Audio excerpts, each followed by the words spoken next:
This was a crazy idea. For some reason, I decided to try to become the world's first shiny only gym leader. To do this, I'm gonna have to start all the way from the bottom on a fresh game of Pokemon Sword and build an elite team of shiny Pokemon while I climb through the ranks of the Galar region all the way to the tippy top, where I'll be able to open my very own gym. That's a lot to do, so let's get started. We begin the game, and before we even get to choose our starter, we realize that we might have a problem. You see, in the world of Pokemon, gym leaders always specialize in a single type. Well, except for this guy. But anyway, our problem is that we need to choose a type before diving headfirst into the horrifying process of shiny hunting in this game. After some careful deliberation and research, we had narrowed our choice down to two potential types, Dragon and Fire. Dragon has some of the coolest and most powerful Pokemon in the entire game, but come to think of it, so does Fire. And more importantly, they both get those juicy YouTube views. I've just recently become a Dragon gym leader in Pokemon Scarlet, so I decided to change it up a little bit for this one and choose Fire as the type specialty of my future gym. We make the obvious choice of Scorbunny as our starter, but as you're probably aware, the starters in this game are shiny locked, so thankfully we don't have to spend an entire lifetime sitting here resetting for our first shiny. Instead, after we give Hop a couple beatdowns and do some other boring early game stuff, we arrive at the wild area. It's here where we can catch our very first shiny. Unfortunately for me, the Pokemon I really wanted, Growlithe, is exclusive to Pokemon Shield, so we have to settle for its slightly worse counterpart, Vulpix. We wait until we get the intense sun weather that we need in order to spawn these little guys in the first area. With the weather on our side, we can begin our hunt, which for the most part is really not that interesting. We just run into a bunch of Vulpix until... Oh, Shiny Vulpix! Shiny Vulpix! Yes! That's my dog right there. Literally, right? It's a dog. We nickname our new friend Hot Dog. And before we move on, we make another quick stop. The best thing about these newer Pokemon games is that you have access to pretty much any evolution item that you want right from the get-go. So we make our way over to the Bridge Field, making sure to avoid all of the high-level Pokemon who are desperately trying their very best to murder us. It's here where we grab a Firestone, which we use to evolve our Vulpix into its much more impressive shiny evolution, Ninetales. Now that we have our first shiny team member, we make our way into Monostoke. Leon stops us in the street and gives us a piece of charcoal. Thanks, I guess. Then we get to meet our competition for the gym challenge, which, I'll be honest, is looking pretty bleak. Look at the top of his head. Oddly designed NPCs aside, after a quick stay in the hotel, we finally kick off the Gym Leader Challenge with the opening ceremony. After that, we head out to truly begin our journey. We beat Hop again, then arrive on Route 3, which is home to a couple fire types that we have our eye on for our team. We have two options to catch here, either Roly-Coly or the much more slithery and elusive Sizzlipede. Without doing any research, we just kind of decided to hunt for Sizzlipede, which was probably a bad choice, mostly because it doesn't appear in the overworld, which makes it relatively difficult to find. Oh, and what's that chance to spawn there on Cerebi? Oh, 1% chance to appear. All right then. Regardless, I was still locked in on this choice. Prepared to spend an eternity on this early route, I began to run into Pokemon in the grass. While I was doing this, I noticed that I was running into a strangely high number of Sizzlipede, given that it only has a 1% chance to appear. It turns out I was already developing the instincts of a true fire-type gym leader. Subconsciously, I knew it would be fine to hunt for Sizzlipede because our Ninetales has the ability Flash Fire, which makes it so that any fire-type Pokemon in the wild have a 50% chance to appear when Ninetales is the first member of our party. Yeah, I'm kind of nice with it. What can I say? This made the hunt much easier, but still relatively painful. Eventually, though... Oh, finally! I almost didn't even notice it was shiny. Let's go, dude! Yes! Now it just needs to get into the ball. All right, please? Yes, we did it. We nickname our new friend Fire Ant, and with this creepy crawly by our side, we set off into the Galar Mine, where we avoid all the trainers until we meet our second rival, Bee. Fire Ant chomps through his team without much issue, then finally we arrive at Turffield Town, where we have a quick history lesson with the Professor Sonia. Boring! After all of that, we can finally challenge the first gym. We use this flock of Wooloo to literally punch our way through these hay bales. Then we face the gym leader Milo. This guy specializes in grass types, so you can probably imagine how this goes. If this guy is good enough to become a gym leader in Galar, I like our odds here. After beating Milo and saving this essential worker from a couple Team Yell bullies, we get our bike. Wait a second. Do you see that? When did Pokemon Sword come out again? New virus. Coronavirus. What did you know, Game Freak? What are you hiding? Anyway, at this point, we divert away from the story just a little bit and instead head out to the remote Isle of Armor. We know for sure we want to try for a shiny Scorbunny in the future, and the only way to get one of those is with a healthy helping of egg hatching from the nursery, which on its own is pretty time consuming. But luckily, fire-type Pokemon have an ability that'll help us out here. It's called Flame Body. If you have a Pokemon with Flame Body in your party, you're able to hatch eggs at a much faster rate. So we head to the edge of the island into the Pot Bottom Desert, where we start trying to find a shiny Fletchling. At first, when we set foot in this desert, it seemed like a vast expanse of sand, never ending and full of possibilities. But the more time I spent in here, the more the walls started to close in. Smaller and smaller, they constricted my mind until I couldn't feel my lungs under the crushing weight of— oh cool, there's the shiny. We give our new bird an appropriate name, and now that we have our incubation needs met for the foreseeable future, we head back to the mainland and make our way into Hulbury. Here we have our first interaction in person with the Chairman Rose. I really do love how they just made him look like a middle-aged, out-of-shape weirdo. Anyway, after a little bit of prep, we head into the gym, solve the challenge, and battle Nessa, which goes,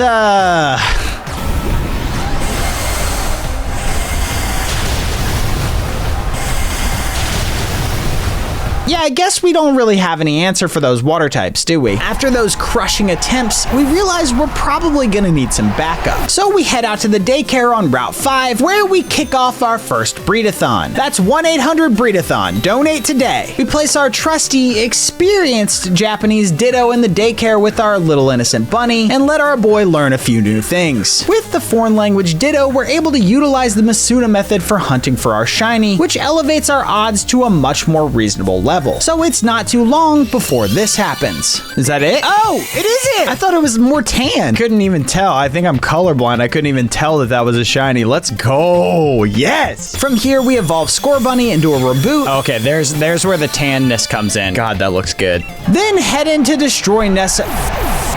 Then head in again and barely squeak out a win against Nessa. After that hard-fought victory, I'm starting to realize that maybe this whole becoming a gym leader thing won't be so easy after all. At this point, we have a quick lunch with the Chairman Rose. Here he tells us that if we're serious about our goal of becoming a gym leader, we need to prove ourselves by beating the champion Leon. I'm really not sure how our buddy Milo managed to pull that one off, but whatever. He also tells us that he believes in us and that we're the most promising contestant in the current class. With renewed confidence, we head into the creatively named Galar Mine 2, where we destroy Bede with a few bug bites from our Sizzlipede, then flush out the gym leader Kabu. After a quick night's stay at the Budew Drop-In and a battle against Marnie, we challenge the Old Master in Motostoke. Kabu is the region's current fire-type gym leader, which means this guy is our direct competition. We're gonna need to really put on a show if we want to replace him as the fire-type gym leader. With our Ninetales immunity to his fire-type attacks, we take out his disgusting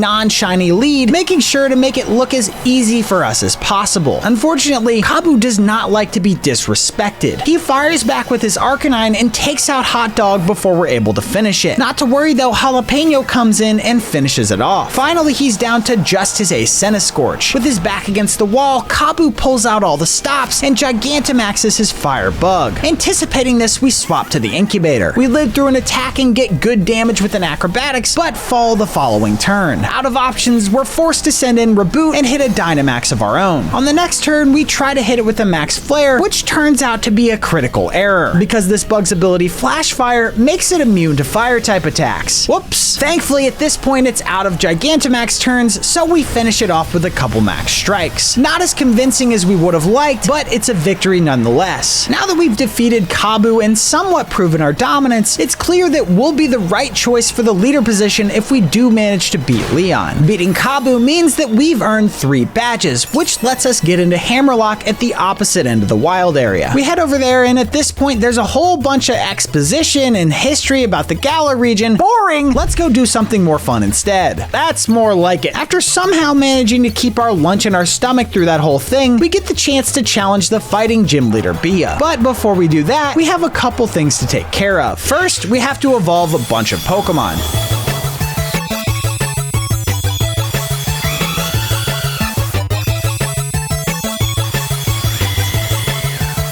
Since we weren't able to embarrass Kabu as much as we wanted to in the last gym, we know we need to make a statement for the gym leader committee to really prove that I'm the right choice for the gym leader position. So before fighting Bia, we get a very devious idea. After training up, we head back to the wild area to get a very special Pokemon. One that will help us make a complete fool out of our next opponent. We make our way into the bridge field where we use the same Flash Fire trick that we used on Route 3 to seek out our next catch. Is that it? Is that the blue flame? Oh, it is. It is. Okay.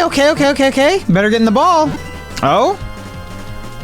Got right in the ball. Let's go, baby. You may be wondering, what can this tiny candle possibly do against the might of a real gym leader? Well, let me show you. All right, so the whole reason why I put myself through that shiny hunt, so that we could just sit here and watch this Hitmontop. Watch what it does. Watch it. Watch the futility in its dumb little face. This is expert level play from a pro gym leader. Look at it. Look, it can't hit us. That's funny, right? I just caught a shiny Litwick literally for this bit. Please clap. Anyway, we slice and dice our way through the rest of Bia's Pokemon with a flashy finish from the incubator. Then we stop Bede from destroying a priceless ancient artifact using our human-sized super scary shiny centipede monster. From here we head to Balanlia, where we land the lead role in the local production of Hamlet. To be or not to be! Then we face the fashion icon and local heartthrob Opal. With the generous buffs that she gives out during the fight, we have no issue destroying her team and blowing up her giant wedding cake. From here we head back to Hammerlock, give Hop the smackdown, evolve our Litwick, make our way to Sirchester, fall in a bunch of holes, then finally face the rock gym leader Gordy. Now you might be thinking, wow, rock types sure are gonna give your fire type Pokemon a whole lot of trouble. And you'd be right to think that. But luckily, a few key members of our team are able to learn some clutch grass type attacks, namely Chandelure with Energy Ball and Centiskorch with Power Whip. Yeah, get barbaricled. I mean, we're just gonna keep Energy Balling.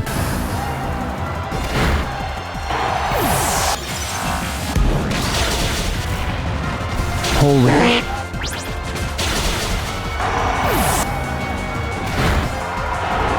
After beating Gordy, we embarrass Hop on the battlefield yet again, then we head through this frozen wasteland and sneak into Spikemuth, defeating Marnie along the way. From here we battle our way into the gym until we reach the gym leader Pierce. His team is light work for our shiny squad, and it's not too long before we're riding out of the city victorious. We double back to Hammerlock, where we face the final gym leader Raihan, who specializes in, general Pokemon. Gotcha. Duraludon?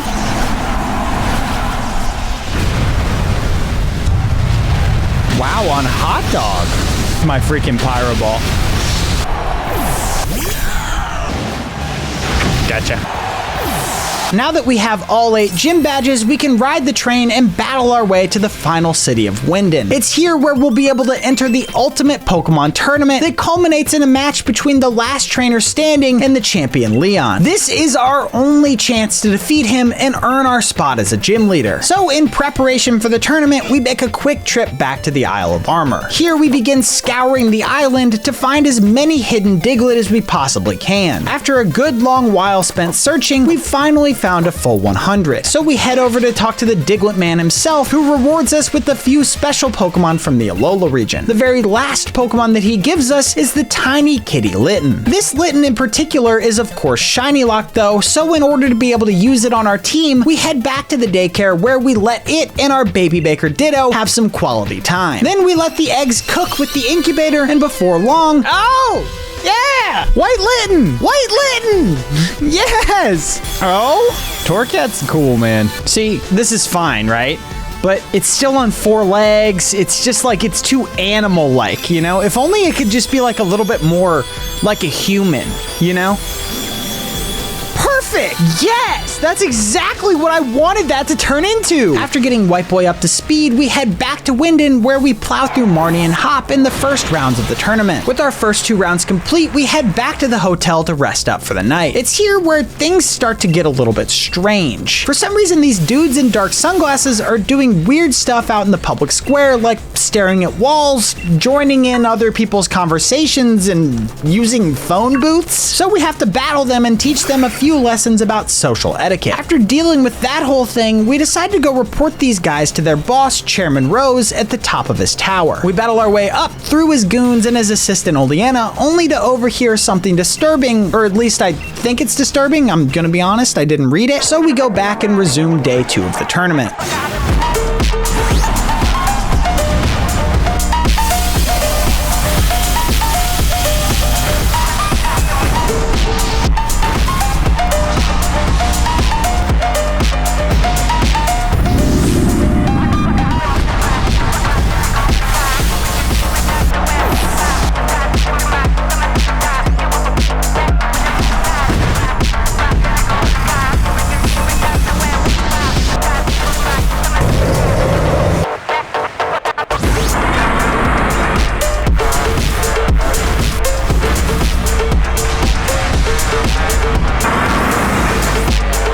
We step into the final battle where all of our dreams can finally come true. But we're rudely interrupted by the chairman, who comes on the big screen in the arena and just starts saying a whole bunch of stuff. And I don't like him talking, especially not when I'm about to become a gym leader, so we head back to Hammerlock to give him a piece of our mind. But first, we have to go pick up a weapon in case things get hairy. Yeah, this should do. We make our way up to the top of the gym in Hammerlock, and this guy just keeps mouthing off, so we challenge him to a battle to get him to shut up. Our friend Rose specializes in steel types, so you can probably imagine how this goes for him.